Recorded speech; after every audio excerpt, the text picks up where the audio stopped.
Good morning friend, myself MD Noor Islam. किताबों की दुनिया में दोबारा से आपका स्वागत है। आज हम लोग सुनेंगे the intelligent investor chapter number 4। इसका टाइटल है सामान्य पोर्टफोलियो नीति, रक्षात्मक निवेशक। किसी भी निवेशक पोर्टफोलियो की बुनियादी विशेषता आमतौर पर उसके मालिकों की स्थिति और विशेषताओं से तय होती है। एक चरम पर हमारे पास बचत बैंक्स, जीवन बीमा कंपनियां और कथित कानूनी ट्रस्ट फंड रहे हैं। एक पीढ़ी पहले तक अनेक राज्यों में कानून द्वारा उनके निवेश हाई ग्रेड बॉन्ड्स और कुछ मामले में हाई ग्रेड प्रेफर्ड स्टॉक्स तक सीमित होते थे। दूसरे चरम पर हमारे पास बनी और अनुभवी व्यवसायी हैं जो अपनी प्रतिभूति सूची में किसी भी बॉन्ड या शेयर को शामिल कर सकते हैं, बस उन्हें वो खरीदने के लिए आकर्षक लगे। यह एक पुराना ठोस सिद्धांत है कि जो लोग जोखिम नहीं ले सकते उन्हें अपने निवेश फंड को तुलनात्मक रूप से कम रिटर्न तक सीमित रखना चाहिए। यहीं से यह आम धारणा विकसित हुई है कि निवेशक को उस रिटर्न दर का लक्ष्य रखना चाहिए जितना कम या अधिक जोखिम वह वहन कर सकता हो। हमारा नज़रिया अलग है। इच्छित रिटर्न की दर इसकी बजाय इस पर निर्भर होनी चाहिए कि निवेश कितनी बुद्धिमानी से प्रयास करना चाहता है और अपने काम के लिए मेहनत करता है। न्यूनतम रिटर्न हमारे निष्क्रिय निवेशक को मिलता है जो चिंताओं से सुरक्षा और मुक्ति दोनों चाहता है। अधिकतम रिटर्न सजग व उद्यमशील निवेशक को मिलता है जो अधिकतम बुद्धिमानी और कौशल का उपयोग करता है। 1965 में हमने ये जोड़ा था कि अनेक मामलों में बड़े मुनाफे के अवसर वाले बार्गेन इशू में 4.5% यील्ड देने वाले पारंपरिक बॉन्ड की तुलना में वास्तविक जोखिम कम होता है। इस बयान में हमारे संदेश से ज़्यादा सच्चाई थी, क्योंकि आगामी वर्षों में सबसे बेहतरीन दीर्घावधि बॉन्ड्स अपने बाजार मूल्य का काफ़ी अंश ब्याज दरों में इजाफे के कारण खो बैठे।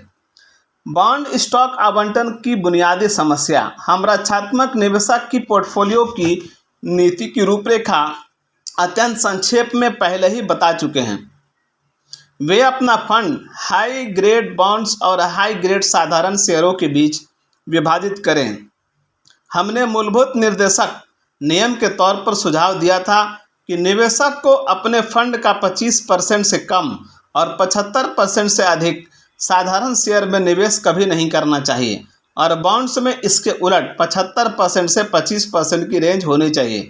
इसका मतलब मानक बंटवारा यह है, इन दोनों प्रमुख निवेश माध्यमों में बराबर या 50-50 निवेश करें।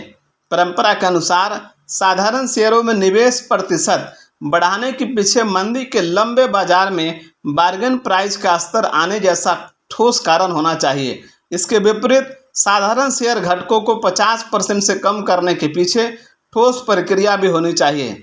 जब निवेशक को यह महसूस हो रहा कि बाजार का उच्च स्तर खतरनाक ढंग से अधिक है, ये स्थापित सूक्तियाँ बताने में तो आसान है, पर इन पर चलना मुश्किल है, क्योंकि ये उस मूल मानव स्वभाव के खिलाफ है जो तेजी या मंदी के बाजार अतिरेक को उत्पन्न करता है। एक औसत शेयरधारक के लिए साध्य नीति सुझाना लगभग विरोधाभासी होता है,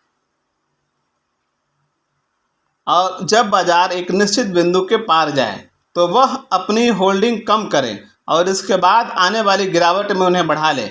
ऐसा इसलिए क्योंकि औसत व्यक्ति की कार्यशैली, और शायद यही कार्यशैली होनी चाहिए, कि वो विपरीत अवस्था में कार्य करता है। अतीत में अनेक चढ़ाव और उतार आए हैं। लेखक का मानना है कि भविष्य में यह आते रहेंगे।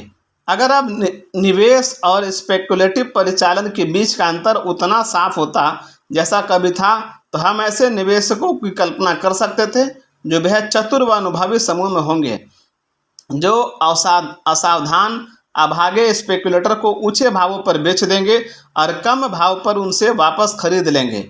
बीते दिनों में तस्वीर कुछ संभाव हो सकती थी, लेकिन 1949 के बाद हुए वित्तीय घटनाक्रम के बाद इसे पहचानना आसान नहीं है। इस बात से कोई संकेत नहीं है कि म्यूचुअल फंड जैसे पेशेवर परिचालन इस तरह से संचालित किए जाते हैं। इक्विटी में लगाया पोर्टफोलियो प्रतिशत जो दो प्रमुख फंड प्रकारों संतुलित और साधारण शेयरों में लगाया जाता है, वर्ष प्रति वर्ष थोड़ा ही परिवर्तित हुआ है। उनकी विक्रय गतिविधियां मुख्यतः कम से ज़्यादा संभावनाशील होल्डिंग्स को पाने के प्रयासों से संबंधित होती हैं।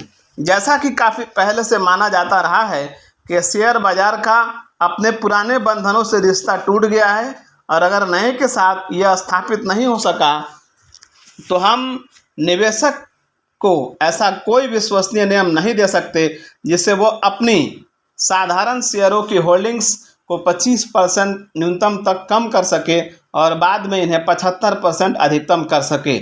हमारा यही अनुरोध है कि निवेशक को अपना आधे से ज़्यादा धन कभी भी शेयरों में तब तक नहीं लगाना चाहिए जब तक उसे शेयर की स्थिति को लेकर पूरा भरोसा ना हो और उसे पूरा विश्वास हो कि वह बाजार में 1969 से 70 जैसी गिरावट को संतुलन के साथ देख सकता है। हमारे लिए यह समझना मुश्किल है कि 1972 की शुरुआत के मौजूदा स्तर को देखते हुए ऐसे ठोस यकीन को न्यायोचित कैसे मान सकते हैं। इसी कारण इस वक्त हम साधारण शेयरों में 50% से अधिक के विभाजन के खिलाफ हैं, लेकिन इसके पूरक कारणों से हम आंकड़ों को 50% से कम करने की सलाह देना उतना ही मुश्किल है जब तक निवेशक का मन मौजूदा बाजार स्तर को लेकर परेशान न हो और साथ ही वो निकट भविष्य में अपने कुल फंड में वृद्धि को सीमित भागीदारी मान लीजिए 25% तक करने को लेकर संतुष्ट हो। इसलिए हम अपने ज़्यादातर पाठकों के लिए 50-50 का फार्मूला आगे बढ़ाना चाहते हैं जो अत्यधिक सरल प्रतीत होता है। इस योजना में मार्गदर्शन करने वाला नियम बॉन्ड्स और शेयर होल्डिंग्स के बीच जितना संभव हो व्यवहारिक रूप से समान बंटवारा करना है। जब बाजार स्तर में बदलाव के कारण साधारण शेयर घटक मान लीजिए 55% हो जाए तो शेयर पोर्टफोलियो में से 11वें हिस्से को विक्रय कर ये राशि बॉन्ड्स में हस्तांतरित कर दें। इसके विपरीत जब साधारण शेयर अनुपात गिरकर 45% हो जाए तो बॉन्ड्स फंड के 11वें हिस्से को बेचकर इसे और शेयर खरीदने में उपयोग करें। 1937 के बाद येल विश्वविद्यालय ने कई वर्षों तक कुछ ऐसी ही योजना का अनुपालन किया, लेकिन साधारण शेयरों की होल्डिंग्स में वहाँ आंकड़ा 35% का था। हालांकि 1950 के दशक की शुरुआत में ऐसा लगा कि येल ने अपने प्रसिद्ध फार्मूले को त्याग दिया है और 1969 में उन्होंने अपना 61% पोर्टफोलियो कुछ कन्वर्टिबल सहित शेयरों में लगा दिया। उस वक्त उसके 71 संस्थानों की न्यास निधि कुल $7.6 बिलियन थी। उसका 60.3% साधारण शेयरों में लगा था। येल का उदाहरण एक वक्त का निर्देश के सबसे लोकप्रिय फार्मूले पर बाजार चढ़ने के घातक प्रभाव को दर्शाता है। बहरहाल हमें पूरा यकीन है कि हमारे दृष्टिकोण में 50-50 का संस्करण रक्षात्मक निवेशक के लिए बेहतर है। ये काफ़ी आसान है। इसका लक्ष्य निर्विवाद रूप से सही दिशा में होता है। इसके अनुपालन से कर्ता को महसूस होता है कि वह बाजार में हो रहे घटनाक्रम के अनुसार कम से कम कुछ कर तो रहा है। सबसे अहम, इससे वह बाजार के अधिक से अधिक ऊंचाई तक चढ़ने पर साधारण शेयरों के अधिक आकर्षण से बचता है। इसके अतिरिक्त एक सच्चे रूढ़िवादी निवेशक के लिए बढ़ते बाजार में अपने पोर्टफोलियो में से आधे पर लाभ को देखना संतोषजनक होगा, जबकि बड़ी गिरावट में भी उसे वह देखकर संतोष होगा कि वो अपने साथी निवेशकों के मुकाबले कितनी बेहतर स्थिति में है। हालांकि हमारे द्वारा प्रस्तावित 50-50 बंटवारा निश्चित ही अब तक का सबसे सरल आविष्कृत सर्व उद्देश्य कार्यक्रम है, फिर भी परिणाम प्राप्ति की बात करें तो ये सबसे अच्छा साबित नहीं होगा। निसंदेह ऐसी कोई यांत्रिक या अन्य पद्धति नहीं है जो ये सुनिश्चित कर सके कि वो किसी दूसरे से बेहतर है। फिलहाल प्रतिनिधि शेयरों के मुकाबले अच्छे बॉन्ड से मिल रही ज़्यादा बड़ी रिटर्न आय वो शक्तिशाली तर्क है जो बॉन्ड घटक के पक्ष में है। शेयरों में 50% या इससे कम अंक के बीच का विकल्प चुनना मुख्य रूप से निवेश में अपने स्वभाव व नज़रिए पर निर्भर करता है। अगर वो सही अवसर के लिए शांत रह सकता है तो उसे इस वक्त 25% जितने कम शेयर घटक को रखते हुए तब तक इंतजार करना चाहिए जब तक DJIA लाभांश यील्ड मान लीजिए बॉन्ड यील्ड की 2/3 ना हो जाए, जिसके बाद वो बॉन्ड्स और स्टॉक में 50-50 का संतुलन स्थापित कर सकता है। DJIA के लिए 900 और प्रति यूनिट $36 के लाभांश से शुरू करने के लिए या तो अग्रणी स्टॉक पर वर्तमान रिटर्न में किसी भी बदलाव के बिना कर योग्य बॉन्ड प्रतिफल में 7.5% से लगभग 5.5% तक की गिरावट की आवश्यकता होगी। या अगर बॉन्ड यील्ड में कोई कमी नहीं होती है और लाभांश में कोई वृद्धि नहीं होती है तो DJIA में 660 तक गिरावट की ज़रूरत होगी। इस तरह के मध्यवर्ती बदलाव संयोजन से वही बाइंग पॉइंट उत्पन्न हो सकता है। ऐसा कार्यक्रम विशेष रूप से जटिल नहीं होता, मुश्किल बात इसे अपनाना और इस पर टिके रहना है, जिसमें इस संभावना से इनकार नहीं किया जा सकता कि यह कुछ ज़्यादा ही रूढ़िवादी न साबित हो जाए। बॉन्ड घटक। निवेशक के पोर्टफोलियो में बॉन्ड घटक के इशू चयन से जुड़े दो प्रमुख प्रश्न होते हैं कि वह कराधीन बॉन्ड्स खरीदे या कर मुक्त, और ये लघु परिपक्वता के हो या दीर्घकालिक। कर संबंधी प्रश्न मुख्य रूप से गणित का मामला है, जो यील्ड और निवेशक के टैक्स ब्रैकेट का अंतर होता है। जनवरी 1972 में 20 वर्षीय परिपक्वता विकल्प ग्रेड AA कॉरपोरेट बॉन्ड्स में मिल रहे 7.5% तथा प्रमुख कर मुक्त इशू में मिल रहे 5.3% के बीच था। आमतौर पर म्युनिसिपल शब्द का उपयोग सभी प्रकार के कर छूट प्राप्त बॉन्ड्स के लिए होता है, जिनमें राज्य के दायित्व भी शामिल हैं। इस परिपक्वता में कॉरपोरेट से म्युनिसिपल के क्षेत्र में आने पर आय में करीब 30% की हानि होती है। इसलिए यदि निवेशक 30% से अधिक के उच्चतम टैक्स ब्रैकेट में होता तो म्युनिसिपल बॉन्ड्स को चुनने पर उसे शुद्ध बचत होती। यदि उसका अधिकतम कर 30% से कम होता तो इसके उलट होता। एक अकेले व्यक्ति पर 30% की दर तब लगती है जब उसकी आय कटौती के बाद $10,000 से अधिक हो। विवाहित दंपति के लिए यह दर तब लागू होगी जब उनकी संयुक्त कर योग्य आय $20,000 से अधिक हो जाए। यह स्पष्ट है कि बड़ी संख्या में एकल निवेशक को अच्छे कॉरपोरेट बॉन्ड्स के मुकाबले अच्छे म्युनिसिपल बॉन्ड में कर पश्चात उच्च रिटर्न प्राप्त होगा। दीर्घ बनाम लघु परिपक्वता का विकल्प काफ़ी अलग तरह का सवाल है, अर्थात क्या निवेशक बॉन्ड्स के भाव गिरने से समय को सुरक्षित करना चाहता है, लेकिन इसकी कीमत 1 कम वार्षिक प्राप्ति और 2 मूल्य में अच्छी वृद्धि की संभावना को खोना हो सकती है। हमें लगता है अच्छा यही होगा कि हम इस सवाल पर अध्याय 8 निवेशक और बाजार की अस्थिरता में विचार करें। अतीत में कई वर्षों तक निवेशकों के लिए केवल एक ही बॉन्ड को खरीदने में समझदारी थी, US सेविंग इशू। इसकी सुरक्षा पर कोई संदेह नहीं था। इनमें प्रथम श्रेणी के अन्य बॉन्ड निवेश से अधिक रिटर्न मिलता था। इनमें मनी बैक के विकल्प के साथ ही अन्य सुविधाएं भी मिलती थी जो इन्हें और ज़्यादा आकर्षक बना देती थी। अपने पूर्व संस्करणों में हमने एक पूरा अध्याय US saving bonds a boon to investor शीर्षक से दिया था। जैसा कि हमने बताया, US सेविंग बॉन्ड्स में आज भी कुछ खास विशिष्टताएं हैं जो इसे किसी भी निजी निवेशक की खरीद के लिए उचित बनाती है। कम पूंजी वाले व्यक्ति जिनके पास बॉन्ड्स में लगाने के लिए $10,000 से अधिक ना हो के लिए हमें लगता है कि यही सबसे सरल और सर्वोत्तम विकल्प है, लेकिन जिनके पास पूंजी अधिक है उन्हें अन्य माध्यम ज़्यादा पसंद आ सकते हैं। चलिए हम कुछ बॉन्ड्स की सूची बनाते हैं जिन पर निवेशकों को ध्यान देना चाहिए और हम इनके आम विवरण, सुरक्षा, यील्ड, बाजार भाव, जोखिम, आयकर स्थिति और अन्य विशेषताओं पर भी संक्षेप में चर्चा करते हैं। पहला, US saving bonds series E and series H। सबसे पहले हम इनके अहम प्रावधानों को संक्षेप में बताएंगे और इसके बाद इन विशिष्ट, आकर्षक और अत्यधिक सुविधाजनक निवेश के अनेक फायदों का संक्षेप में वर्णन करेंगे। सीरीज H बॉन्ड में ब्याज अन्य बॉन्ड्स की तरह अर्धवार्षिक मिलता है। इसमें पहले वर्ष की तरह 4.29% है और तत्पश्चात परिपक्वता तक अगले 9 वर्ष के लिए फ्लैट 5.10% है। सीरीज E बॉन्ड्स पर ब्याज भुगतान नहीं होता, बल्कि रिडेम्पशन मूल्य बढ़ाकर धारक को देय होता है। बॉन्ड्स अपने फेस वैल्यू से 75% पर विक्रय होते हैं और विक्रय के 5 वर्ष 10 माह बाद 100% पर परिपक्व होते हैं। अगर इन्हें परिपक्वता तक रखा जाए तो इनसे प्रति कुल मिलाकर 5% अर्धवार्षिक चक्रवृद्धि होती है। यदि पहले ही भुना लिया जाए तो अधिकतम यील्ड पहले वर्ष में 4.01% और अगले 4.5 वर्ष 5.20% तक हो सकती है।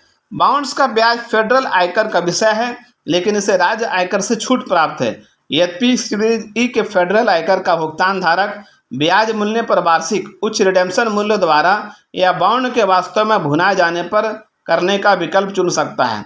सीरीज ई बॉन्ड्स का धारक इसे किसी भी वक्त इनकी मौजूदा रिडेम्पशन वैल्यू पर नकद खरीदने के बाद शीघ्र भुना सकता है। सीरीज एच बॉन्ड के धारकों को भी ये अधिकार मिलते हैं कि वो इसे मौजूदा मूल्य लागत पर नकद भुना सकते हैं। सीरीज ई बॉन्ड्स को कुछ कर लाभ सहित सीरीज एच बॉन्ड्स में बदला जा सकता है। खोए, नष्ट हुए या चोरी हुए बॉन्ड्स को निःशुल्क बदला जा सकता है। वार्षिक खरीद पर कुछ सीमाएं भी हैं, लेकिन परिवार के सदस्यों के साथ सहस्वामित्व के उधार प्रावधान से अधिकांश निवेशक जितना चाहे उतना खरीद सकते हैं। टिप्पणी: ऐसा कोई निवेश नहीं है जिसमें 1. मूलधन और ब्याज भुगतान की पूर्ण सुरक्षा हो, 2. किसी भी समय पूर्ण धनराशि वापसी का अधिकार हो, और 3. कम से कम 10 वर्ष तक कम से कम 5% ब्याज दर की गारंटी मिलती हो। सीरीज ई बॉन्ड्स के पुराने इशूधारकों को अधिकार रहा है कि वे अपने बॉन्ड्स को परिपक्वता पर बढ़ा सकें और इस तरह वे वार्षिक मूल्य को क्रमिक उच्चतर दरों पर हासिल करना जारी रख सकते हैं। इस पूरे समय आयकर भुगतान का स्थगन भी बड़े धन लाभ का कारण रहा है। हमने गणना की है कि इससे कुल कर पश्चात दर प्राप्ति में पारंपरिक मामलों में तीसरी सबसे अधिक प्रभावशाली वृद्धि होती है।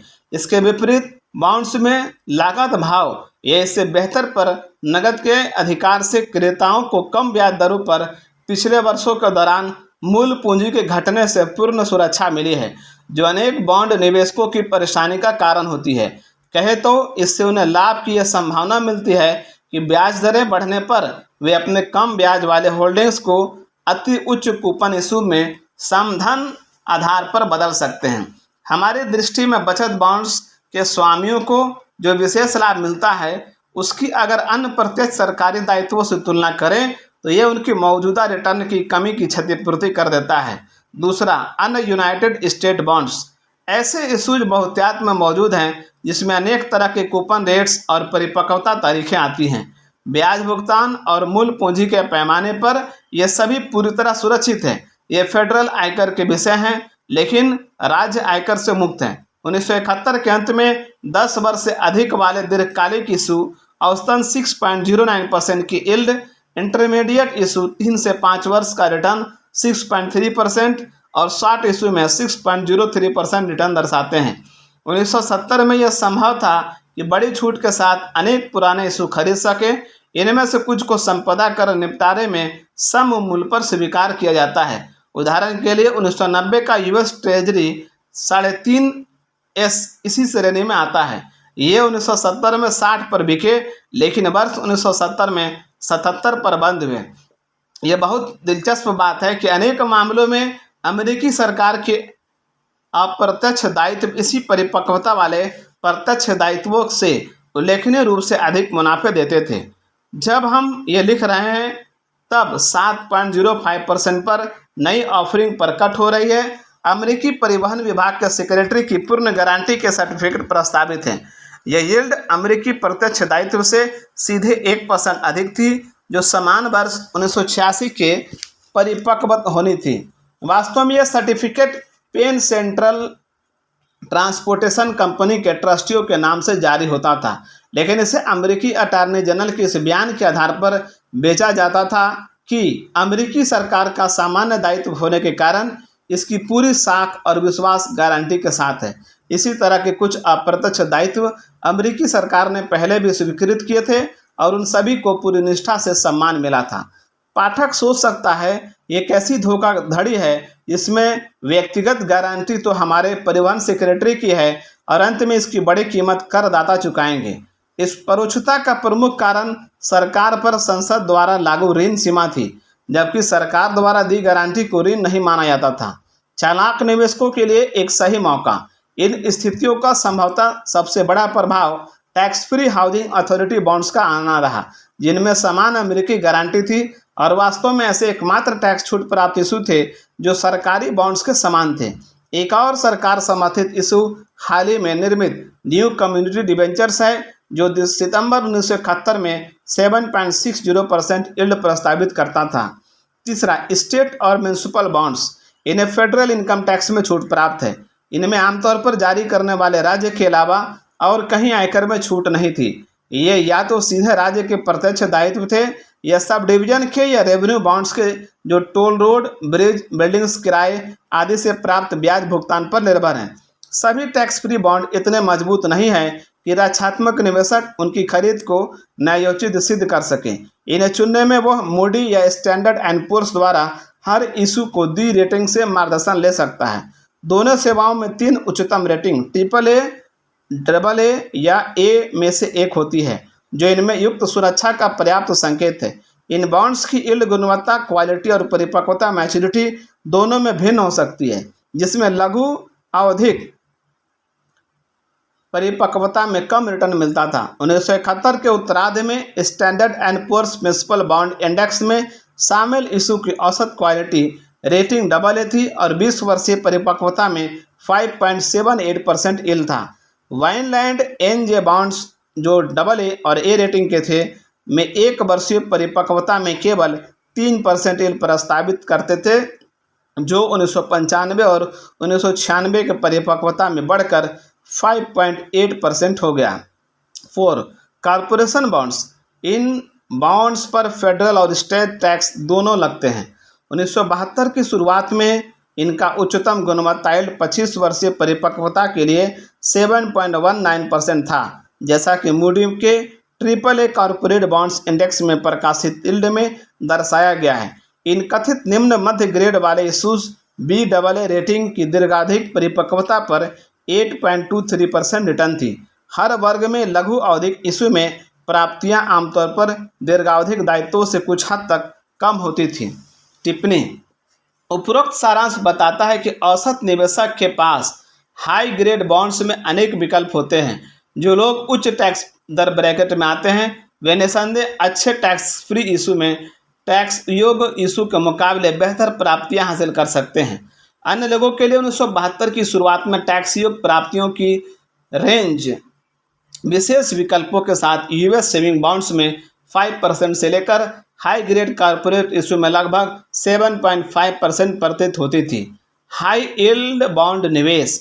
यदि निवेशक गुणवत्ता का बलिदान दे तो वह अपने बॉन्ड्स पर उच्च आय रिटर्न हासिल कर सकता है। दीर्घ अनुभव दर्शाता है कि आम निवेशक इतना समझदार है कि वो अपने को इन हाई यील्ड बॉन्ड से दूर रखता है। हालांकि कुल मिलाकर देखें तो कुल रिटर्न के मायने में इनका प्रदर्शन शीर्ष गुणवत्ता वाले इशू से थोड़ा बेहतर ही रहता है। फिर भी ये अपने स्वामियों के लिए अनेक अप्रिय घटनाओं से व्यक्तिगत जोखिम उत्पन्न करते हैं, जो बेचैन करने वाली भाव गिरावट या वास्तविक डिफ़ॉल्ट तक कुछ भी हो सकते हैं। ये सच है कि मोल तोल के अवसर लोअर ग्रेड बॉन्ड्स में अक्सर मिल जाते हैं, लेकिन इसके लिए विशिष्ट अध्ययन और अवसरों के सफल उपयोग का कौशल चाहिए। शायद हमें यहाँ भी बता देना चाहिए कि संसद द्वारा अमेरिकी प्रत्यक्ष बॉन्ड्स इशू पर लगाई सीमा से निवेशकों के लिए सरकार समर्थित दायित्वों की खरीद में कम से कम 2 तरह के मोल तोल अवसर उत्पन्न हुए हैं।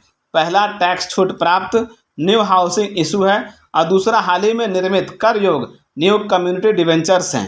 न्यू हाउसिंग इशू में जुलाई 1971 में प्राप्तियां 5.8% जितनी उच्च थी, जो फेडरल और राज्य टैक्सों से मुक्त थी, जबकि सितंबर 1921 में बिके न्यू कम्युनिटी डिवेंचर्स कर योग्य में 7.60% यील्ड था। दोनों दायित्वों के पीछे अमेरिकी सरकार की पूर्ण आस्था व साख थी और इसी कारण उनकी सुरक्षा पर कोई सवाल नहीं था तथा कुल मिलाकर उनसे प्राप्त उल्लेखनीय रूप से अन्य सामान अमेरिकी बॉन्ड से अधिक होती हैं। आज के दौर में म्यूचुअल फंड की व्यापक उपलब्धता ने ग्राहम की हाई यील्ड बॉन्ड पर इस आपत्ति को कम किया है कि म्यूचुअल फंड जोखिम फैलाते हैं और जंग फंड के स्वामित्व के लिए शोध करते हैं। विस्तृत जानकारी के लिए अध्याय 6 पर टिप्पणी देखें। आप न्यू हाउसिंग और न्यू कम्युनिटी डिवेंचर्स अस्तित्व में नहीं है। New housing authority bonds US department of housing and urban development द्वारा समर्पित थे। ये आयकर से मुक्त थे, हालांकि इन्हें 1974 के बाद से जारी नहीं किया गया है। एसयूडी द्वारा समर्थित न्यू कम्युनिटी डिवेंचर्स को 1968 में एक संघीय कानून को पारित कर अधिकृत किया गया था। लगभग $350 मिलियन मूल्य के इन डिवेंचर्स को 1975 में जारी किया गया था। हालांकि इस योजना को 1983 में समाप्त कर दिया गया था। बॉन्ड्स की जगह सेविंग डिपॉजिट। निवेशक को किसी व्यावसायिक या सेविंग बैंक के बचत खाते या जमा पर बैंक सर्टिफिकेट पर में काफ़ी अधिक ब्याज दर मिल सकती है, जितना वो लघु परिपक्वता वाले प्रथम श्रेणी बॉन्ड पर पा सकता है। बैंक बचत खाते पर ब्याज दर भविष्य में कम हो सकती है, लेकिन मौजूदा हालत में यह व्यक्ति के लघु अवधि बॉन्ड निवेश पर का उपयुक्त विकल्प है। परिवर्तनीय शेयर, इन पर अध्याय 16 में चर्चा की गई है। बॉन्ड्स के भाव विविधता पर साधारण रूप से अध्याय 8 निवेशक और बाजार की अस्थिरता में वर्णन है। कॉल प्रोविजंस, पिछले संस्करणों में हमने बॉन्ड फाइनेंसिंग पहलू पर काफ़ी लंबी चर्चा की थी, क्योंकि इसमें निवेशक के लिए गंभीर लेकिन थोड़ा कम ध्यान में आया अन्याय शामिल था। पारंपरिक रूप से बॉन्ड्स जारी होने के बाद काफ़ी जल्द ही, और वो भी इशू भाव में मामूली प्रीमियम जैसे 5% से ज़्यादा पर प्रतिदेय काले बल थे। इसका मतलब हुआ कि निवेशक को आधारभूत ब्याज दरों में बड़े उतार चढ़ाव के दौरान प्रतिकूल बदलावों के पूर्ण प्रहार को सहना पड़ता था और अल्प भागीदारी की संपूर्ण अनुकूलता से वंचित रहना होता था। उदाहरण, हमारा मानक उदाहरण American gas and electric 100 years 5% debentures का जारी होना है, जो 1928 में जनता को 101 पर बेचे गए। 4 वर्ष बाद लगभग बेचैनी की हालत में इन अच्छे बॉन्ड्स का भाव घटकर 62.5 हो गया। 8% यील्ड। 1940 तक महान परिवर्तन में इस तरह के बॉन्ड्स केवल 3% की यील्ड पर बेचे गए और 5% इशू 160 के निकट कोट किए जा सकते थे, लेकिन उस वक्त कंपनी ने कॉल प्रोविजन का लाभ लिया और इशू मात्र 106 पर भुना लिए। इन बॉन्ड अनुबंध का कॉल फीचर पर्दे के पीछे चित भी मेरी पट भी मेरी जैसा था। आखिरकार बॉन्ड खरीद संस्थानों ने इस अनुचित व्यवस्था को स्वीकार करने से इनकार कर दिया। हाल के वर्षों में अधिकांश दीर्घावधि हाई कूपन इशू जारी करने के 10 वर्ष या अधिक के प्रति रिडेम्पशन से सुरक्षित है। इससे उनकी भाव वृद्धि अभी भी सीमित है, लेकिन असमान नहीं है। व्यवहारिक मायने में हम निवेशकों को दीर्घावधिक इशू में सलाह देते हैं कि थोड़ी मात्रा में यील्ड का नुकसान सहे, जैसे 20 से 25 वर्षों की नॉन कॉलेबिलिटी की सुरक्षा हासिल कर सके। इस तरह लो कूपन बॉन्ड डिस्काउंट में खरीदना ज़्यादा फायदेमंद है, बजाय ऐसे हाई कूपन बॉन्ड खरीदना जो सम मूल्य पर मिले और कुछ ही वर्षों के लिए कॉलेबल हो। डिस्काउंट की बात करें, जैसा कि 3.5% बॉन्ड को 63.5%, यील्ड 7.85% पर खरीदने में विपरीत कॉल एक्शन में पूरी सुरक्षा निहित होती है। स्ट्रेट अर्थात गैर परिवर्तनीय प्रीफर्ड स्टॉक्स। यहाँ प्रीफर्ड शेयर के विषय में कुछ आम बातें बताई जा रही हैं। वास्तव में अच्छे प्रीफर्ड स्टॉक्स हो सकते हैं और है भी, लेकिन ये अपने बुनियादी रूप से बुरे निवेश ढांचे के बावजूद अच्छे हैं। पारंपरिक रूप से प्रीफर्ड शेयर धारक अपनी सुरक्षा के लिए उन्हें कंपनी से मिलने वाली साधारण शेयर लाभांश की क्षमता और इच्छा पर निर्भर होती है। एक बार साधारण लाभांश न मिलने पर या खतरे में होने पर उनकी अपनी स्थिति भी अनिश्चित हो जाती है, क्योंकि डायरेक्टरों पर इसका भुगतान करते रहने का कोई दबाव नहीं होता जब तक वह साधारण शेयरों पर भी भुगतान न करें। यही दूसरी ओर पारंपरिक प्रेफर्ड शेयरों की फिक्स लाभांश दर से अधिक कंपनी के मुनाफे में कोई हिस्सेदारी नहीं होती। इस तरह प्रीफर्ड धारकों के पास ना तो बांड धारकों या ऋणदाता जैसे वैध दावा होता है और न साधारण शेयर धारकों या भागीदारों जैसी लाभ की संभावनाएं होती हैं। प्रीफर्ड शेयरों की यही कानूनी कमजोरियां मंदी के दौर में बार बार सामने आती रहीं। सभी प्रीफर्ड इशू में से केवल कुछ ही उतार चढ़ाव के बीच निरपवाद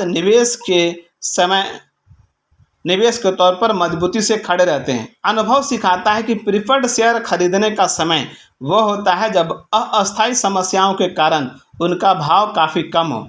ऐसे समय पर ये आक्रामक निवेशकों के लिए अनुकूल होते हैं, लेकिन रक्षात्मक निवेशकों के लिए बहुत ज़्यादा अपरंपरागत होते हैं। दूसरे शब्दों में कहें तो या तो इन्हें मूल तोल आधार पर खरीदें या ना खरीदें। हम इन बाद वालों को परिवर्तनीय और इतने ही विशेषाधिकार प्राप्त इशू कहते हैं, जिनमें लाभ की कुछ विशेष संभावनाएं रहती हैं। रूढ़िवादी पोर्टफोलियो में इन्हें अक्सर नहीं चुना जाता। प्रीफर्ड शेयरों की एक और आम स्थिति की विशेषता का उल्लेख करना जरूरी है। इनका निजी निवेशकों के लिए नहीं बल्कि कॉरपोरेशन क्रेताओं के लिए बेहतर टैक्स स्तर है। कॉरपोरेशन को उन्हें होने वाले लाभांश आय पर केवल 15% आयकर, लेकिन अपने साधारण ब्याज आय की पूरी राशि का आयकर देना होता है। क्योंकि 1972 में कॉरपोरेट दर 48% थी, इसका मतलब हुआ कि प्रेफर्ड स्टॉक से मिले $100 पर केवल $7.20 का टैक्स लगेगा, जबकि बॉन्ड ब्याज में मिले $100 पर $48 का टैक्स लगेगा। यही दूसरी ओर निजी निवेशकों को प्रिफर्ड स्टॉक निवेश पर उतना ही टैक्स देना होता है जितना बॉन्ड ब्याज दर पर देते हैं, बस इसमें नाम मात्र की छूट होती है। इस तरह तर्क अनुसार निवेश स्तर के सभी प्रिफर्ड स्टॉक्स कॉरपोरेशनों को खरीदने चाहिए, जैसे कि सभी टैक्स छूट प्राप्त बॉन्ड उन निवेशकों को खरीदने चाहिए जो आयकर देते हैं। प्रतिभूति ढांचा, बॉन्ड ढांचा और प्रिफर्ड स्टॉक ढांचा जिन पर अब तक चर्चा हुई है वे तुलनात्मक रूप से सरल है और उन्हें अच्छी तरह समझा जा सकता है। बॉन्ड धारक स्थिर ब्याज और तय तारीख पर मूल पूंजी का भुगतान लेने का अधिकारी होता है। प्रिफर्ड स्टॉक का स्वामी स्थिर लाभांश के अलावा और किसी चीज़ का अधिकारी नहीं होता, जिनका भुगतान अन्य साधारण लाभांश से पहले होना चाहिए। उसकी मूल पूंजी का मूल्य किसी तय तारीख को वापस नहीं मिलता। लाभांश संचयी और गैर संचयी दोनों तरह के होते हैं। इन्हें वोट का अधिकार हो भी सकता है और नहीं भी। उपरोक्त मानक प्रावधान निसंदेह अधिकांश बॉन्ड व प्रिफर्ड इशू को परिभाषित करता है, लेकिन इन ढांचों से अनेक विचलन भी है। सबसे जाने माने प्रकारों में परिवर्तनीय और समान इशू व इनकम बॉन्ड्स आते हैं। इनका बॉन्ड्स में ब्याज तब तक नहीं देना होता है जब तक कंपनी ने इसे अर्जित ना किया हो। अतः ब्याज भावी आय के प्रकार के तौर पर शामिल हो सकता है, लेकिन ये अवधि प्राय 3 वर्ष तक सीमित होती है। इनकम बॉन्ड का उपयोग कॉरपोरेशनों को उससे ज़्यादा करना चाहिए जितना वे करते हैं। इनसे इनकार करना प्रत्यक्ष रूप से केवल आर्थिक इतिहास की दुर्घटना है, मुख्यतः इसलिए कि पहले इन्हें बड़ी मात्रा में रेल रोड पुनर्व्यवस्था में किया जाता था और इसलिए उनकी शुरुआती वित्तीय कमजोरी और खराब निवेश स्तर से होती थी। लेकिन इस ढांचे के अपने कुछ व्यवहारिक लाभ हैं, खासतौर पर हाल ही के वर्षों में अनेक परिवर्तनीय प्रिफर्ड स्टॉक इशू की तुलना और विकल्प रूप में। इनमें कंपनी की कर योग्य आय से भुगतान किए ब्याज की कटौती प्रमुख है, जो उस ढांचे की पूंजी को काटकर आधा कर देती है। निवेशक की दृष्टि से यह संभवतः अधिकांश मामले में सबसे बेहतर है, क्योंकि उसे एक कंपनी के अर्जित करने पर बिना शर्त ब्याज भुगतान लेने का अधिकार होता है। हालांकि ग्राहम के तर्क की वैधता टिकी हुई है, लेकिन यह आंकड़ा बदल गया है। वर्तमान में कंपनियां लाभांश से प्राप्त आय का 70% घटा सकती हैं। मानक कॉर्पोरेट कर की दर 35% है। इस प्रकार एक कंपनी प्रेफर्ड स्टॉक पर लाभांश से प्राप्त $100 की आय पर लगभग $24.50 का कर अदा करेगी। ब्याज से होने वाली $100 की आय पर कंपनी लगभग $35 कर अदा करेगी। वहीं एक निजी व्यक्ति लाभांश से प्राप्त होने वाली आय पर उसी दर से आयकर अदा करता है जितना कि ब्याज से होने वाली आय पर। ऐसे में एक निजी व्यक्ति को प्रिफर्ड स्टॉक से कोई कर लाभ प्राप्त नहीं होता। 2. यदि ब्याज का अर्जन या भुगतान ना किया गया हो तो उसे दिवालिया कार्यवाही के अलावा अन्य तरह के सुरक्षा ढांचे का अधिकार होता है। इनकम बॉन्ड्स की शर्तों को ऋण लेने और देने वाले दोनों के वास्ते सर्वाधिक फायदे के अनुकूल बनाने के लिए बदलाव किए जा सकते हैं। निश्चित ही इसमें सम परिवर्तन सुविधाएं शामिल होंगी। आंतरिक रूप से कमजोर प्रिफर्ड स्टॉक ढांचे की सर्व स्वीकारता तथा मजबूत इनकम बॉन्ड्स ढांचे के अस्वीकृत बेहद दिलचस्प ढंग से उस तरीके को दर्शाते हैं जिसके अनुसार वॉल स्ट्रीट पर आमतौर पर आदतें और पारंपरिक संस्थान काम करते हैं। भले ही नए हालात में ताज़ा दृष्टिकोण की आवश्यकता है।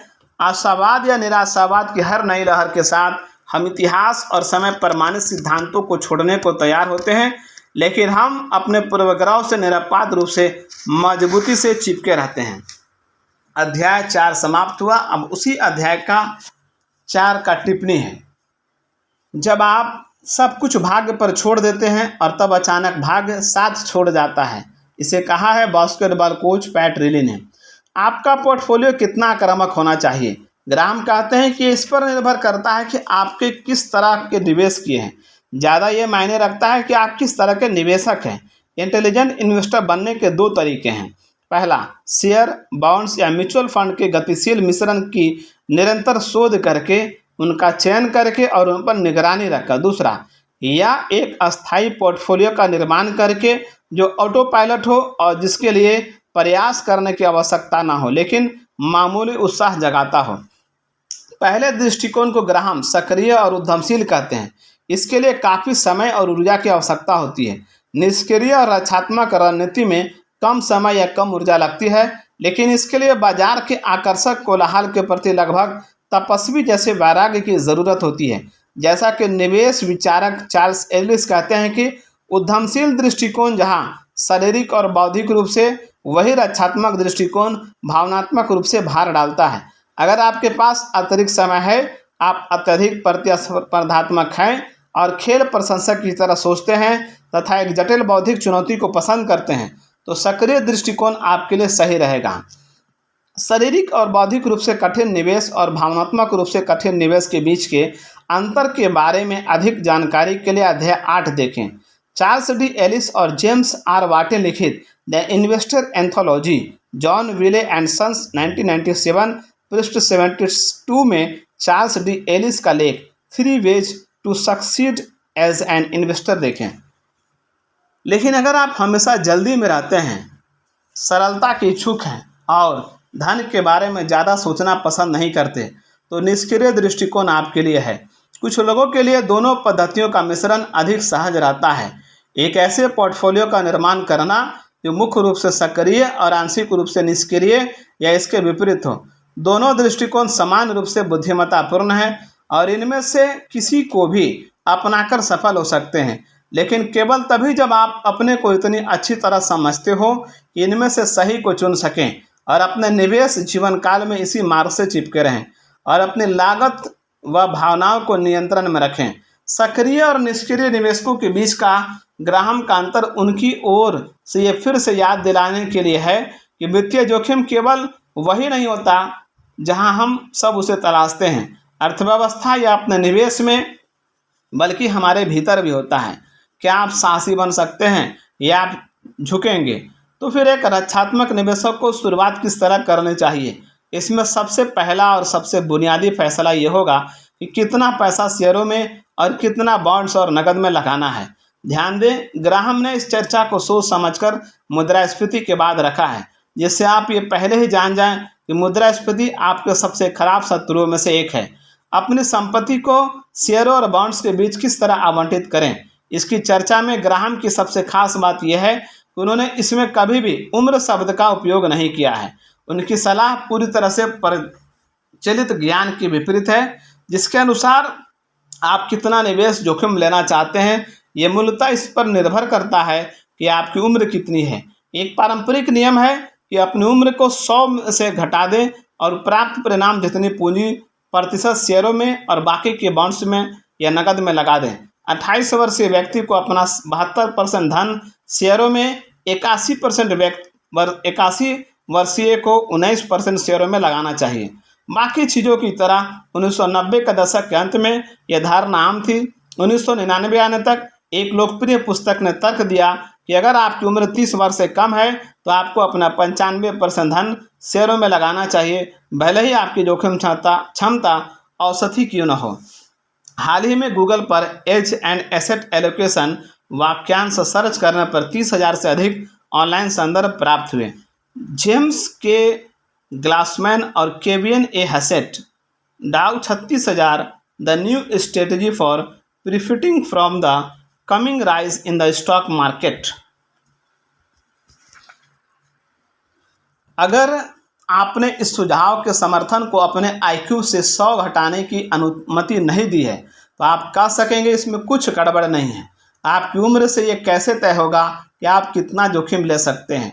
89 वर्ष की एक महिला जिसके पास $3 मिलियन हो और पर्याप्त पेंशन आती हो और ढेर सारे नाती पोते हो, तो उसके लिए अपना ज़्यादातर पैसा बॉन्ड्स में लगाना मूर्खता होगी। उसकी आय पहले ही काफ़ी है और उसके नाती पोते जिन्हें वह विरासत मिलेगी के पास अपने दशकों के निवेश वर्ष हैं। वहीं दूसरी ओर 25 वर्षीय एक व्यक्ति जो अपने विवाह, घर आदि खरीदने के लिए बचत कर रहा है, उसके लिए अपना सारा धन शेयरों में लगा देने में कोई समझदारी नहीं है। अगर शेयर बाजार में बड़ी गिरावट आती है तो उसके पास इस नुकसान से बचने के लिए या बाद के लिए कोई बॉन्ड आय नहीं होगी। इससे भी बढ़कर आप चाहे जितने भी युवा हों, आपको अचानक अपना धन शेयरों से निकालने की ज़रूरत पड़ सकती है। आज से 40 वर्ष बाद नहीं, बल्कि अभी 40 मिनटों में बिना किसी चेतावनी के आपकी नौकरी जा सकती है, आपका तलाक हो सकता है, आप विकलांग हो सकते हैं या अचानक कुछ भी हो सकता है। किसी के साथ किसी भी उम्र में कुछ भी अप्रत्याशित हो सकता है। हर किसी को थोड़ा नगद जोखिम विहीन स्थिति में रखना चाहिए। अंत में बहुत से लोग इसलिए निवेश करना बंद कर देते हैं क्योंकि शेयर बाजार नीचे चला जाता है। मनोवैज्ञानिकों ने दर्शाया है कि हम में से ज़्यादातर लोग भविष्य में कुछ भावनात्मक घटने पर हम कैसा महसूस करेंगे इसके पूर्व अनुमान के काम में काफ़ी बुरे होते हैं। जब शेयर 15% से 20% प्रतिवर्ष ऊपर जा रहे हों, जैसा कि 1980 और 1990 के दशक में जा रहे थे, तब ये कल्पना करना आसान है कि आप उन शेयरों को जीवन भर अपने पास रखेंगे। लेकिन जब आपको अपने धन का हर एक हिस्सा डूबता दिख रहा हो तो बाउंड्स या नकद की सुरक्षा में जाने की इच्छा को रोकना नामुमकिन होगा। बहुत से लोग शेयरों को खरीदने और इन्हें अपने पास रखने की जगह इन्हें ऊंचे भाव पर खरीदते हैं और कम पर बेच देते हैं, और इस तरह उसके पास रखने को परेशानियों के अलावा और कुछ नहीं रह जाता। क्योंकि ऐसा साहस बहुत कम निवेशकों में होता है कि वे गिरते बाजार में भी अपने शेयरों को अपने पास ही रख सकें। ग्राहम जोर देकर कहते हैं कि हर किसी को न्यूनतम 25% बॉन्ड्स में लगाना चाहिए। वे तर्क देते हैं इस सहारे से आपको वो साहस मिलेगा जिससे आप अपने शेष धन का शेयरों में उस वक्त भी निवेश कर सकते हैं जब वे खराब अवस्था में हो। आप कितना जोखिम ले सकते हैं, इसे ज़्यादा बेहतर ढंग से जानने के लिए अपने जीवन की बुनियादी हालत पर विचार करें। वे कब होते हैं, कब बदलते हैं और ये आपकी नगद आवश्यकता को कैसे प्रभावित करते हैं। आप विवाहित हैं या अविवाहित, आपका साथी या जीवन साथी क्या करते हैं, क्या आपके बच्चे हैं या होने वाले हैं, उनकी पढ़ाई कब से शुरू होगी, क्या आपको विरासत में धन मिलेगा या बढ़ती उम्र के बीमार माता पिता आप पर आश्रित हैं। आपका करियर किन चीज़ों से प्रभावित हो सकता है। अगर आप बैंक या गृह निर्माण के क्षेत्र में काम करते हैं तो ब्याज दरें चढ़ने पर आपकी नौकरी जा सकती है। अगर आप रसायन निर्माता के यहाँ काम करते हैं तो बढ़ती तेल कीमतें आपके लिए बुरी खबर बन सकती हैं। अगर आपका स्वरोजगार है तो आप जो काम कर रहे हैं वैसे काम कब तक बचे रह सकते हैं। क्या आपको अपने नगद आय के पूरक के तौर पर निवेश की आवश्यकता है, जो आमतौर पर बॉन्ड्स में होता है, शेयरों में नहीं। अपने वेतन और खर्च आवश्यकताओं को ध्यान में रखते हुए आप निवेश में कितनी धनराशि सह सकते हैं। अगर इन कारकों को ध्यान में रखते हुए आपको लगता है कि आप ज़्यादा शेयरों के उच्च जोखिम को ले सकते हैं तो आप ग्राहम के उस वर्ग में हैं जो न्यूनतम 25% बॉन्ड्स या नकद में रखते हैं। अगर नहीं तो शेयरों से जितना हो सके दूर रहें और ग्राहम के बॉन्ड्स या नकद में अधिकतम 75% वाले वर्ग की ओर बढ़ें। क्या आप 100% तक जा सकते हैं? इसे जानने के लिए साइड बार को देखें। जब आप इन लक्ष्यों का प्रतिशत तय कर लें तब इनमें से केवल तभी बदलाव करें जब आपके जीवन में बदलाव आए। ज़्यादा शेयर केवल इसलिए मत खरीदिए क्योंकि शेयर बाजार ऊपर जा रहा है, और इन्हें इसलिए नहीं बेचिए यह नीचे जा रहा है। ग्राहम की पद्धति की बुनियादी बात अनुमानित कार्य को अनुशासन में बदलना है। सौभाग्य से आपने 401K के माध्यम से आपके लिए अपने पोर्टफोलियो को अस्थायी रूप से स्वचालित करना आसान होगा। मान लीजिए आप ज़्यादा जोखिम को लेकर सहज हैं। शेयरों में 70% और बॉन्ड में 30% का जोखिम आसानी से ले सकते हैं। अगर शेयर बाजार 25% तक बढ़ता है लेकिन बॉन्ड्स स्थिर रहते हैं तो अब आपके पास शेयरों में 75% से कम और बॉन्ड्स में केवल 25% निवेश होगा। आपने 401K को वेबसाइट देखें या उनके टोल फ्री नंबर पर फ़ोन करें और अपने इतने शेयर बेच दें कि सरलता बनाए रखने के लिए उदाहरण ऐसा मानकर चलता है कि इन स्टॉक्स की कीमत एकदम से बढ़ गई थी। आपका 70-30 का लक्ष्य पुनः संतुलित हो जाए। इसमें मुख्य बात इन्हें पूर्व अनुमानित धैर्यपूर्ण योजना पर पुनः संतुलित करना है, जो इतनी अक्सर न हो कि आप पागल हो जाएं और ना ही इतनी कभी कभार हो कि आपके लक्ष्य हाथ से निकल जाएं। मेरा सुझाव है आप हर छठे माह पुनः संतुलन करें, ना ज़्यादा ना कम, और सहज याद रहने वाली तारीखों पर करें, जैसे नववर्ष पर या 4 जुलाई को। 100% शेयरों में क्यों नहीं। ग्राहम की आपको सलाह है कभी भी आपने कुल धन में से 75% से ज़्यादा शेयरों में ना लगाएं। क्या सारा धन शेयर बाजार में लगाना हर किसी के लिए अनुचित है? थोड़े से निवेशकों के लिए 100% शेयर पोर्टफोलियो ठीक है। आप भी उनमें से हो सकते हैं। अगर आपने अपने परिवार के लिए कम से कम 1 साल के भरण पोषण या पर्याप्त खर्च अलग रखा है। आने वाले कम से कम 20 वर्षों तक स्थिरता से निवेश कर सकें। 2000 से आरंभ हुए मंदी के बाजार में बने रहे हों। 2000 से आरंभ हुए मंदी के बाजार में शेयर ना बेचे हों। 2000 में आरंभ हुए मंदी के बाजार के दौरान शेयर खरीदे हों। इस पुस्तक का अध्याय पढ़ लिया हो और अपने निवेश व्यवहार के नियंत्रण के लिए औपचारिक योजना बना ली हो। अगर आप पूरी ईमानदारी से इस परीक्षण में खरे नहीं उतरते तो आपको अपना सारा धन शेयर में नहीं लगाना चाहिए। जो कोई भी पिछली मंदी के बाजार से घबराया हो वो अगले में भी अवश्य घबरा जाएगा और तब उसे नकद या बॉन्ड्स का सहारा ना होने पर पछतावा होगा। इस आवधिक पुनः संतुलन की खूबसूरती यह है कि इससे आप अपने निवेश फैसलों के लिए सरल सामान्य मानकों को आधार बनाने को बाध्य होते हैं। क्या मेरे पास मेरी योजना से ज़्यादा अस्थियों का स्वामित्व है? आप केवल इस अनुमान पर काम नहीं करते कि ब्याज दरें किधर जा रही हैं या आपके अनुसार डाउ जल्द ही काफ़ी गिरने वाला है।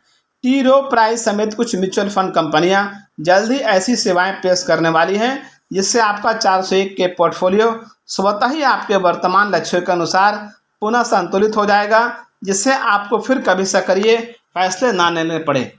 इनकम इन्वेस्टिंग का संपूर्ण विवरण। ग्राहम के दौर में बॉन्ड निवेशकों के सामने 2 विकल्प होते थे, कर योग्य या कर मुक्त, लघु आवधिक या दीर्घावधि। आज एक तीसरा विकल्प भी है, बॉन्ड या बॉन्ड फंड, कर योग्य या कर मुक्त। अगर आप न्यूनतम टैक्स ब्रैकेट में ना हो तो आपको अपने सेवानिवृत्ति खाते के बाहर केवल कर मुक्त म्युनिसिपल बॉन्ड ही खरीदने चाहिए, अन्यथा आपकी बॉन्ड आय का ज़्यादातर हिस्सा IRS टैक्स के हाथों में चला जाएगा। कर योग्य बॉन्ड खरीदने का एकमात्र स्थान आपको 401 के भीतर या अन्य सुरक्षा खाता है जिसमें आय से आप पर कोई टैक्स ना लगता हो और जहां म्युनिसिपल बॉन्ड पर स्थान ना हो, क्योंकि यहां इसका कर छूट का लाभ व्यर्थ जाएगा। लघु अवधिक या दीर्घावधि। बॉन्ड्स और ब्याज दरें संतुलन झूले के 2 हिस्से हैं। अगर ब्याज दरें बढ़ती हैं तो बॉन्ड्स के भाव गिरेंगे। हालांकि लघु अवधिक बॉन्ड्स में गिरावट दीर्घावधिक बॉन्ड्स की तुलना में कम होती है। वहीं दूसरी ओर अगर ब्याज दरें गिरती हैं तो बॉन्ड के भाव बढ़ेंगे और दीर्घावधिक बॉन्ड का प्रदर्शन लघु अवधिक से बेहतर होगा। आप इनके बीच के अंतर को सहज ही विभाजित कर सकते हैं। इंटरमीडिएट टर्म बॉन्ड खरीदकर जो 5 से 10 वर्षों में परिपक्व होने हो और जिनके भाव तब चाहे ना बढ़े जब उनके पक्ष में हवा हो लेकिन उनमें गिरावट भी ना आए। कर वर्ष 2003 के लिए संघीय कर का निचला टैक्स ब्रैकेट $28,400 से कम आमदनी वाले एकल व्यक्तियों और $47,450 से कम आमदनी वाले विवाहित लोगों संयुक्त रूप से आयकर दाखिल करने पर के लिए है।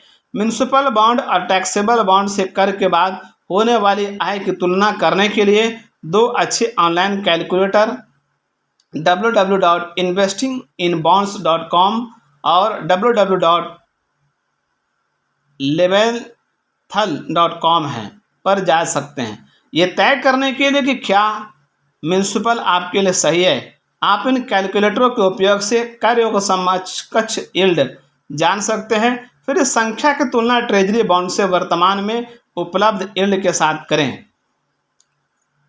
यदि ट्रेजरी बॉन्ड पर उपलब्ध यील्ड कर योग्य समकक्ष यील्ड से अधिक है तो म्युनिसिपल आपके लिए नहीं है। खैर, किसी भी हाल में एक बात ध्यान में अवश्य रखें कि म्युनिसिपल बॉन्ड और फंड से कम आय होती है। इसके अलावा अधिकांश टैक्सेबल बॉन्ड के मुकाबले इनके मूल्य में ज़्यादा उतार चढ़ाव देखने को मिलता है। इसके अलावा वैकल्पिक न्यूनतम कर, जिसे अब कई मध्यम आय वाले अमेरिकियों को अदा करना पड़ता है, म्युनिसिपल बॉन्ड में होने वाले लाभ को नगण्य कर सकता है। बॉन्ड में निवेश पर बेहतरीन जानकारी के लिए http://flagship.vanguard.com को देखें। बॉन्ड्स पर सरल चर्चा के लिए money.cnn.com देखें।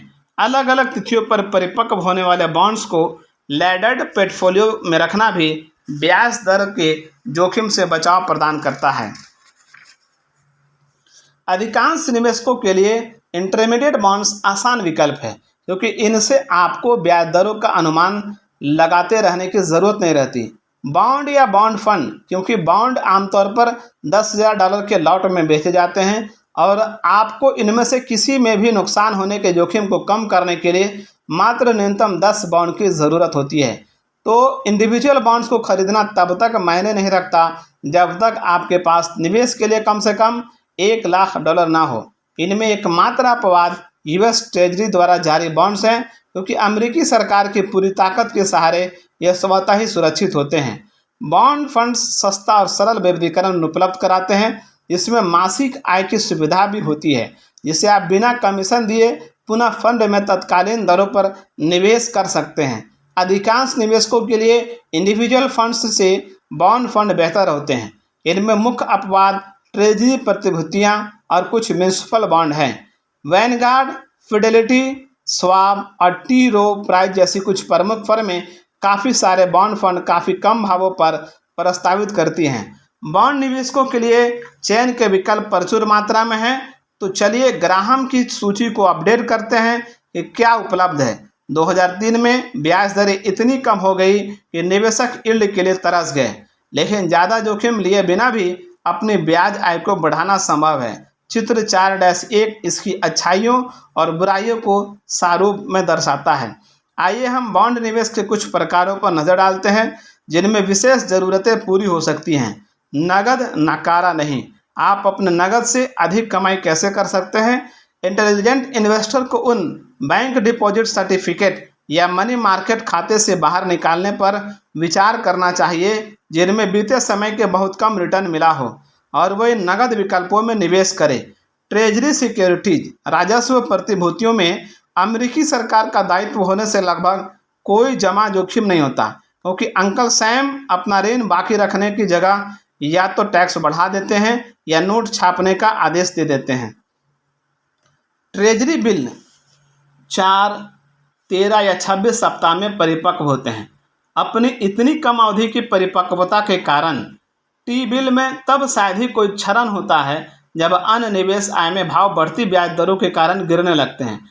ट्रेजरी ऋण जितना दीर्घाधिक होगा, ब्याज दरें बढ़ने की उतनी ही गंभीर प्रभाव पड़ेंगी। ट्रेजरी प्रतिभूतियों की ब्याज आय आमतौर पर राज्य आयकर लेकिन संघीय कर से नहीं से मुक्त होती हैं, और जनता के $3.7 ट्रिलियन के कारण ट्रेजरी ऋण का बाजार बहुत बड़ा है। इसलिए अगर आपको परिपक्वता से पूर्व ही अपना धन वापस चाहिए तो खरीदार आसानी से मिल जाएगा। आप ट्रेजरी बिल को शॉर्ट टर्म नोट्स या दीर्घाधिक बॉन्ड्स के तौर पर सरकार से www.publicdebt.trez.government पर सीधे खरीद सकते हैं, जिस पर कोई ब्रोकरेज फीस नहीं लगती। मुद्रास्फीति सुरक्षित टिप्स पर और अधिक जानकारी के लिए अध्याय 2 की टिप्पणी देखें। सेविंग बॉन्ड्स ये ट्रेजरी की भांति विक्रय नहीं होते। आप इन्हें दूसरे निवेशकों को नहीं बेच सकते, और अगर आप इन्हें 5 वर्ष से पहले भुनाते हैं तो आपको 3 माह का ब्याज भी छोड़ना होगा। इस तरह ये मुख्य रूप से अलग रखे धन के तौर पर उपयुक्त होते हैं, जिससे भविष्य की आवश्यकताओं पर खर्च किया जा सकता है। किसी ऐसे धार्मिक समारोह में उपहार देना जो कई वर्षों बाद हो, या अपने नए जन्मे शिशु की हार्वर्ड की पढ़ाई हो, ये $25 जितने कम मूल्य में भी आते हैं, जिससे ये नाती पोतों के लिए शानदार उपहार होते हैं। ये वे निवेशक जो पूरे यकीन के साथ कुछ नकद आने वाले कई वर्षों के लिए अलग रख सकते हैं, उनके लिए मुद्रास्फीति सुरक्षित आई बॉन्ड्स ने हाल ही में तकरीबन 4% की आकर्षक यील्ड प्रस्तावित की है। अधिक जानने के लिए www.savingsbond.government देखें। अंकल सैम से आगे मॉर्गेज सिक्योरिटीज बंधक प्रतिभूतियां अमेरिका में हजारों की संख्या में हैं। इनके मूल से इन बॉन्ड्स को फेडरल नेशनल मॉर्गेज एसोसिएशन फेनी में या गवर्नमेंट नेशनल मॉर्गेज एसोसिएशन गिनी में जैसी एजेंसियां जारी करती हैं। हालांकि इन्हें यूएस ट्रेजरी का समर्थन नहीं होता, तो अपने अत्यधिक जोखिम को प्रतिबिंबित करने के लिए इन्हें उच्च यील्ड पर बेचा जाता है। मॉर्गेज बॉन्ड्स का प्रदर्शन आमतौर पर उस वक्त अच्छा नहीं होता जब ब्याज दरें गिर रही हों, और इनमें उस वक्त उछाल आता है जब ये बढ़ती हैं। दीर्घावधि में बढ़त का ये रुख अधिक हो जाता है, उच्चतर औसत यील्ड मिलती है। अच्छे mortgage bonds fund Vanguard, Fidelity और फिनको के पास उपलब्ध हैं, लेकिन अगर कोई ब्रोकर आपको इंडिविजुअल मॉर्गेज बॉन्ड या सीएमओ बेचने का प्रयास करे तो उससे ये कन्नी काट लें कि आपको अपने प्रोक्टोलॉजिस्ट से मिलना है। एन्युटी वार्षिकी। इस बीमा जैसे निवेश से आप वर्तमान टैक्स या स्थगन करके सेवानिवृत्ति के बाद बड़ी आय हासिल कर सकते हैं। फिक्स्ड एन्युटी में तय रिटर्न पर फिगर 1 है यहाँ पर 4-1 the wide world of bond type treasury bills maturity less than 1 year minimum purchase $1,000 risk of default extremely low, risk of interest rise very low, ease of sale before maturity high, exempt from most state income taxes yes, exempt from federal income tax no, benchmark 90 days, yield 31-12-2002 1.2, treasury notes between 1 and 10 years, minimum purchase $1,000, risk of default extremely low, risk of interest rate rise moderate, ease of sale before maturity high, exempt from most state income tax yes, exempt from federal income no, benchmark 5 years, yield 2.7%। Treasury bonds, इसी तरह treasury bonds हैं, saving bonds हैं, certificate of deposits हैं, money market funds हैं, mortgage depth हैं, municipal bonds हैं, preferred stocks हैं, high yield junk bonds हैं, एमर्जिंग मार्केट डेप्थ्स हैं। ये सब अलग अलग दिन के लिए, अलग अलग सालों के लिए हैं। जैसे ट्रेजरी बॉन्ड 10 साल के लिए, सेविंग बॉन्ड्स आप 30 साल तक के लिए, सर्टिफिकेट ऑफ डिपॉजिट 1 मंथ से 5 ईयर्स के लिए, मनी मार्केट फंड्स 397 डेज और उससे कम दिन के लिए, मॉर्गेज डेप्थ 1 to 30 ईयर्स के लिए, म्यूनसिपल बॉन्ड 1 to 30 ईयर्स और more, preferred stock indefinite, high yield junk bonds 7 to 20 years, emerging market डेप्थ up to 30 years. Treasury bonds minimum purchase कर सकते हैं $1,000, saving bond $25, certificate of deposit usually $500, money market fund usually $2,005, mortgage डेप्थ $2,000 to $3,000, municipal fund $5,000, preferred stock none, highly yield junk bond $2,000 to $3,000, emerging market डेप्थ $2,000 to $3,000।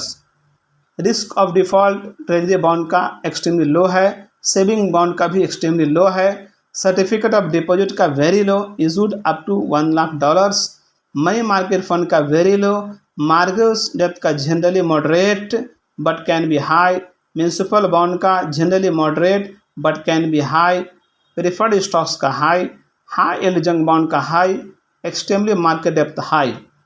Risk of interest rate high treasury bond का high है, saving bond का very low, certificate of deposit का low, money market fund mortgage डेप्थ का low, municipal bond का moderate to high, preferred bond का moderate to high, yield junk bond का moderate, emerging market डेप्थ moderate. Ease of sale before maturity treasury bonds high, saving bond high, certificate of deposit low, money market fund high, municipal bond moderate to low, preferred stock moderate to low, yield high yield junk bonds low, emerging market डेप्थ low. Sources Bankrate.com, Bloomberg, Lehman Brothers, Merrill Lynch, Morningstar notes. D purchase directly. F purchase through a mutual fund. Ease of sale before maturity indicates how readily you can sell at a fair price before maturity date. Mutual fund typically offer better ease of sale than individual bonds. Money market fund are federally is insured up to $1,00,000 in purchased at an FDIC member bank, but otherwise carry only an impact pledge not to lose value. Federal income tax or saving bonds in deferred until redemption of maturity. Municipal bonds are generally exempt from state income tax only in the state where they were issued. होती है। Variable annuity से return दर अस्थिर होती है, लेकिन रक्षात्मक निवेशक को यहाँ वास्तव में अपना बचाव आक्रामक बीमा एजेंटों, शेयर ब्रोकरों और वित्तीय योजनाकारों से करना होता है। जो एन्युटी को उत्पीड़न की हद तक महंगा बेचते हैं। अधिकांश मामलों में एन्युटी के स्वामित्व के बड़े खर्चे, जिसमें सरेंडर चार्ज भी शामिल हैं, जो इन्हें समय पूर्व भुनाने पर लगता है, इसके फायदों के उत्साह को ठंडा कर देते हैं। कुछ अच्छी एन्युटी खरीदी जाती है, बेची नहीं जाती। अगर किसी एन्युटी में विक्रेता को बड़ा कमीशन मिल रहा हो तो संभव है इस विक्रेता को नाममात्र का लाभ हो। केवल उन्हीं एन्युटी को खरीदें जिन्हें आप अमेरिटास, TIA, क्रेफ और वैनगार्ड जैसे प्रबंधकों से सीधे खरीद सकें। सामान्य तौर पर परिवर्तनशील वार्षिकी 50 वर्ष से कम आयु के निवेशकों के लिए आकर्षक नहीं होती है, जो सेवानिवृत्ति के दौरान उच्च कर ब्रैकेट में होने की उम्मीद करते हैं। प्रीफर्ड शेयर हर तरह से सबसे खराब निवेश है। ये बॉन्ड से कम सुरक्षित होते हैं क्योंकि इनकी कंपनी के दिवालिया हो जाने पर उसकी संपत्ति पर केवल दूसरे दर्जे का दावा होता है और इनकी लाभ संभावना भी साधारण शेयरों से कम होती है, क्योंकि कंपनियां आमतौर पर अपने प्रीफर्ड शेयरों को ब्याज दर गिरने या क्रेडिट रेटिंग में सुधार होने पर कॉल या बलपूर्वक क्रय कर लेती हैं। अधिकांश बॉन्ड पर किए जाने वाले ब्याज भुगतान के विपरीत इन्हें जारी करने वाली कंपनियों को प्रीफर्ड लाभांश भुगतान पर कॉरपोरेट टैक्स में छूट नहीं मिलती। अपने आप से पूछें, अगर ये कंपनी मेरे निवेश करने योग्य स्वस्थ है तो यह अपने प्रीफर्ड शेयरों पर मोटा लाभांश क्यों दे रही है, बजाय इसके बॉन्ड जारी करके टैक्स में छूट हासिल करे। इसका जवाब यह है, कंपनी के हालात ठीक नहीं है और इसके बॉन्ड का बाजार ज़रूरत से ज़्यादा भरा है और इनके प्रीफर्ड शेयर खरीदना ऐसा है जैसे फ्रिज में ना रखी गई मरी मछली को खरीद रहे हों। साधारण शेयर स्टॉक स्क्रीनर पर देखें तो 2003 की शुरुआत में स्टैंडर्ड एंड पुअर्स 500 सूचकांक के 115 शेयर 3.0% या अधिक का लाभांश यील्ड दर्शाते हैं। कोई भी इंटेलिजेंट इन्वेस्टर भले ही यील्ड का कितना भी भूखा हो, शेयर को केवल लाभांश आय के लिए नहीं खरीदेगा। कंपनी और इसका कारोबार भी ठोस होना चाहिए और इस शेयर का भाव भी वाजिब होना चाहिए। लेकिन 2000 से आरंभ हुए मंदी के बाजार के कारण कुछ प्रमुख शेयर आज ट्रेजरी बॉन्ड से भी अधिक यील्ड प्रदान कर रहे हैं। अतः सबसे रक्षात्मक निवेशकों को भी ये समझना चाहिए कि केवल बॉन्ड या अधिकांश बॉन्ड वाले पोर्टफोलियो में चुनिंदा शेयरों को जोड़ने इसे इनकम यील्ड बढ़ती है और इससे रिटर्न बढ़ने की संभावना होती है। या फिर जिन्होंने पहले से ही उनके मौजूदा 401 के या IRA खातों में अधिकतम योगदान नहीं दिया है, फिक्स्ड वार्षिकियाँ TIAA CREF के उल्लेखनीय अपवाद के साथ अपनी गारंटी शुदा दरों को बदल सकती है। यही नहीं, यह आपको अप्रिय कर लगने वाले सरेंडर शुल्क की चोट भी पहुंचा सकती है। वार्षिकियों के गहन और वस्तुनिष्ठ विश्लेषण के लिए वाल्टर अपग्रेडेव द्वारा लिखे 2 शानदार लेख देखें। इनकम ऑफ लाइफ मनी जुलाई 2002 पृष्ठ 89-96 और एन्युटी वायर्स गाइड मनी नवंबर 2002 पृष्ठ 104 से 101। एक पोर्टफोलियो में लाभांश की भूमिका पर अधिक जानकारी के लिए अध्याय 19 देखें। यहाँ पर ये द इंटेलिजेंट इन्वेस्टर का चैप्टर नंबर 4 समाप्त होता है। आपको कैसा लगा ज़रूर बताइए। अच्छा लगा तो लाइक शेयर सब्सक्राइब जरूर कीजिए। Thank you.